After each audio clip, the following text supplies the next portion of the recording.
ऋषि मुनियों की पावन धरती, देश धर्म का नाता है। कहते सारे लोग यही हैं, गो हमारी माता है। जाग उठो ओ भारतवासी, जाग उठो ओ भारतवासी, गो पर छुरियां चलती हैं। बंद करो गो माँ की हत्या, सारी जनता कहती है। बंद करो गो माँ की हत्या, सारी जनता कहती है।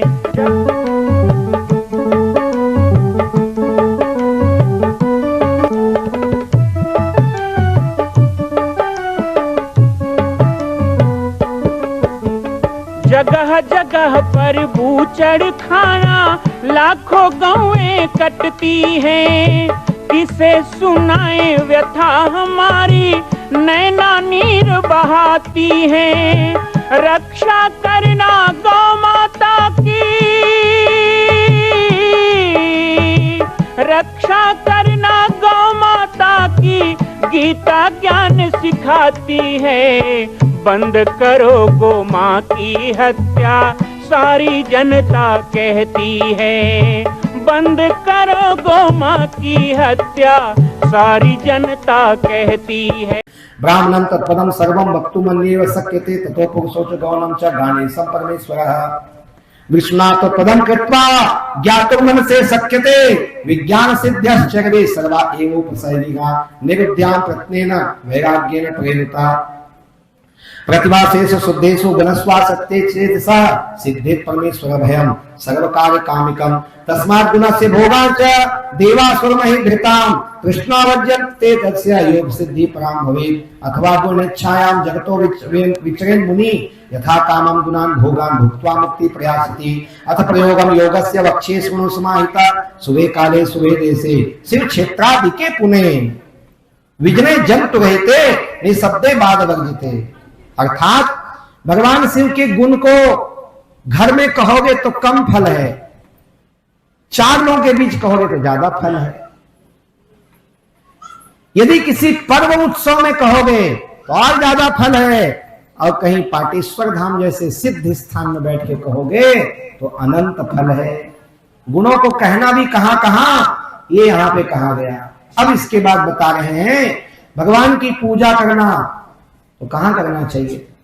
सुलिप प्रत्यय स्थिरे सौम्य गंधोपावासिते, मुक्त पुष्प समाकीर्णे वितादिने विचित्रते।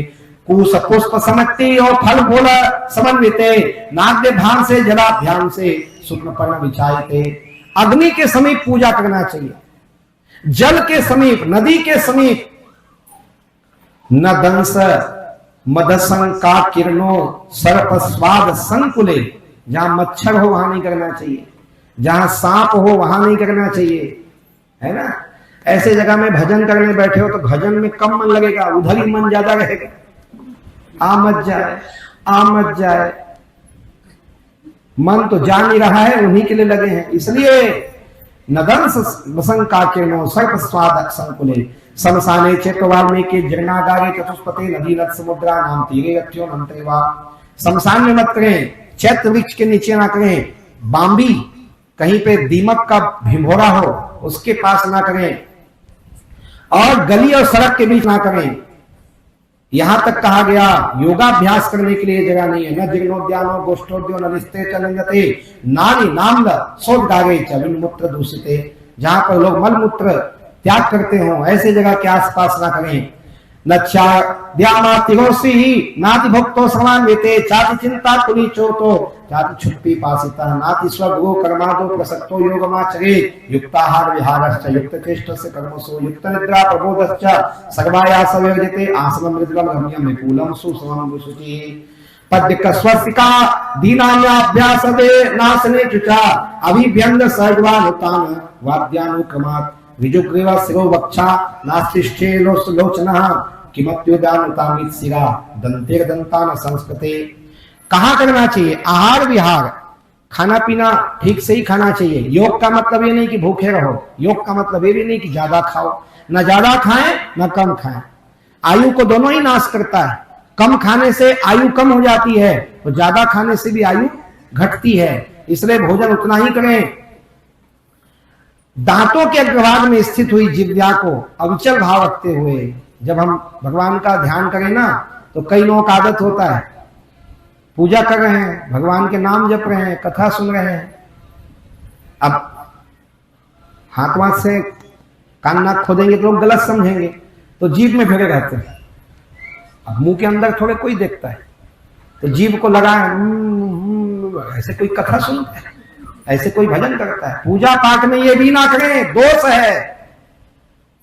यहां पे बता रहे हैं, जब भगवान का नाम लो, पाठ करो, कीर्तन करो, हस्तांग स्थितो जिव्याम अचलम सन्निवेश्य च, जीव स्थिर रहना चाहिए।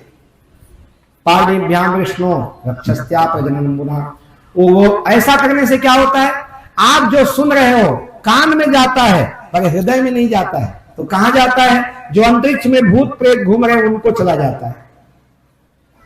जैसे कोई सो रहा हो और उसको खिलाओ, पहली बात तो खा ही नहीं सकता सोया आदमी, पर आधा नींद में हो, कहीं घूम के खा रहा है, गटक रहा है, उसको पता ही नहीं क्या खा रहा है, तो वो खाएगा जरूर पर उसके शरीर को नहीं लगेगा, वो भूत प्रेतों को चला जाता है, वो पिशाचों को चला जाता है। इसलिए व्यक्ति को जब अच्छे से जगा लो तभी खिलाना चाहिए, और याद ये भले जागे तो खा ले।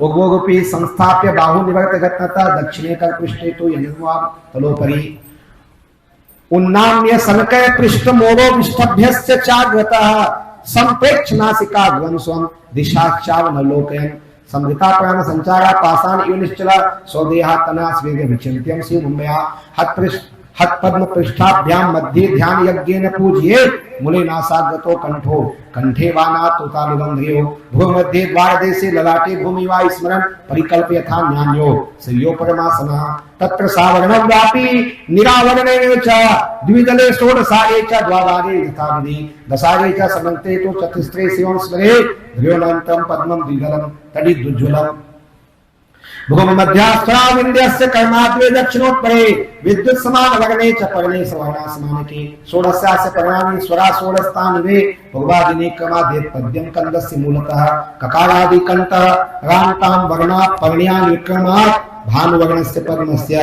ध्येयं त्यदान्तरे। अब यहाँ पे योग के बारे में कहा है कि योग करने वाले व्यक्ति को स्थिर आसन बैठना चाहिए, कमर को सीधा करना चाहिए। ये जो रीढ़ की हड्डी होती है ना, ये हमारी तंद्रा नाड़ी है, तंद्रा नाड़ी को सीधा किए बिना कितनों भी ज्ञान बुद्धि, बच्चों को भी बताओ, छोटे बच्चों स्कूल जाते हैं बताया करो कि जब पढ़ने बैठते हैं ना तो जो नाड़ी इसको सीधा करना चाहिए। पीछे रीढ़ की हड्डी है, जो रीढ़ की हड्डी को सीधा करके बैठता है उसको बुढ़ापा बहुत देरी से आता है और बुढ़ापे में भी कष्ट नहीं होता है, क्योंकि रीढ़ की हड्डी क्या है, रीढ़ की हड्डी आपके संपूर्ण शरीर को धारण करने वाला है, इसलिए उसको स्टैंड रहना जरूरी है, उसको बिल्कुल सीधा रहना जरूरी है। ऐसे बताया, यहाँ पे ध्यान देना है, दोनों हाथ के बीच में ध्यान को लगा के स्थिर होना है, क्योंकि प्राण कहाँ है शरीर में, प्राण तत्व कहाँ है। तो कपाल मोचनी में भगवान शिव ने बताया, रुद्र संगीता में हम पढ़ रहे थे आज से 15 दिन पहले, तो उन्होंने कहा था प्राणा तदोनयम जिव्याग्रे प्राणा यथो भ्रोर मध्य। प्राण को पोषण करने वाला जीव है। आप जन्म लेते हो तो जीभ साथ में आता है कि नहीं, दांत साथ में आता है कि नहीं, बाल साथ में आता है कि नहीं, कान साथ में आता है कि नहीं। बच्चे को सुनाई नहीं देता है, बच्चा बोल नहीं सकता है, बच्चा चबा नहीं सकता है, बच्चे को बाल नहीं होते हैं लेकिन जीभ होता है।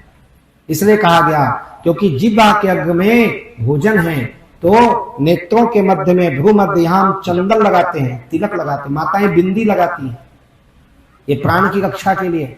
जो मस्तक में तिलक धारण नहीं करते, जो माथे में बिंदी नहीं लगाती माताएं, और जो तो उनके लिए प्राण तत्व जो है वो खुला रहता है। यहां तक कहा गया कि विधवा स्त्री भी है और यदि वो बिंदी नहीं लगा सकती है तो भी वो चंदन लगा सकती है। भगवान की पूजा करके यदि चंदन लगा दे तो कोई दोष नहीं है, भस्म लगा सकती है, चंदन लगा सकती है। हाँ, रक्त वर्ण लाल रंग ना लगाना हो तो ना लगाए। तो उस स्थिति में भी विधवा स्त्री जो है वो यहाँ तिलक ना लगाकर भूमध्य के बीच में अर्थात यहाँ पर लगा सकती है, लेकिन तिलक तो लगाना ही चाहिए। आज तिलक चंदन के महत्व को समझते नहीं है भाई साहब लोग। माता तो समझ रही है, लेकिन भाई साहब लोग नहीं समझ।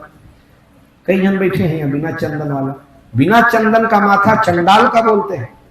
तिलक लगाना चाहिए, जैसे चोटई होना चाहिए, चोटई हो तभी बुद्धि आती है, तो तिलक हो तभी आपका स्वरूप दिखता है, इसलिए तिलक धारण भी करना चाहिए। यहाँ पे फिर आगे कह रहे हैं, ये बहुत सारी चीजें हैं, इन सब चीजों के बारे में चिरण मिश्रे सौम्य तो शब्दों न चिरागति, सौम्य मुक्ति विशेष है ना, शांति प्रज्ञा प्रसिद्धति सिद्ध्यंति सिद्ध्या शास्त्र क्रमशो नात्र संशया। शुद्ध बुद्धि प्राप्त होती है इन सब चीजों से, शांति प्राप्त होती है। इति श्री शिव महापुराणे सत्यायाम वायु संहितामोत्तर खंडे योगतो विघ्नोत्पत्ति वर्णनम नामेष्टोध्याय। इस तरह 38वां अध्याय भी संपन्न हो गया है। अब 3 अध्याय की कथा हम लोग करने वाले हैं। नमस्ते। मां कौशल्या की पावन जन्मभूमि छत्तीसगढ़ प्रांत में बालोद जिला में स्थित है श्री सर्वसिद्ध शक्तिपीठ जामड़ी पाटेश्वर धाम। परम पूज्य सद्गुरुदेव राजयोगी बाबा जी की तपस्थली श्री पाटेश्वर धाम और विश्व के अद्वितीय मां कौशल्या जन्मभूमि मंदिर निर्माण का दर्शन करने और इसी प्रकार समसामयिक विषयों पर अपना ज्ञान वर्धन करने के लिए और 10,000 गायों के लिए बनने वाले श्री हनुमान नंदीशाला गो अभ्यारण्य का समाचार प्राप्त करने के लिए आप सभी देखते रहें YouTube चैनल पर राम बालक दास, और हमारे चैनल को आप सभी सब्सक्राइब करें, घंटी का बटन दबाएं ताकि आप सूचनाओं से जुड़े रह सकें। जय श्री राम, जय गौ माता, जय गोपाल।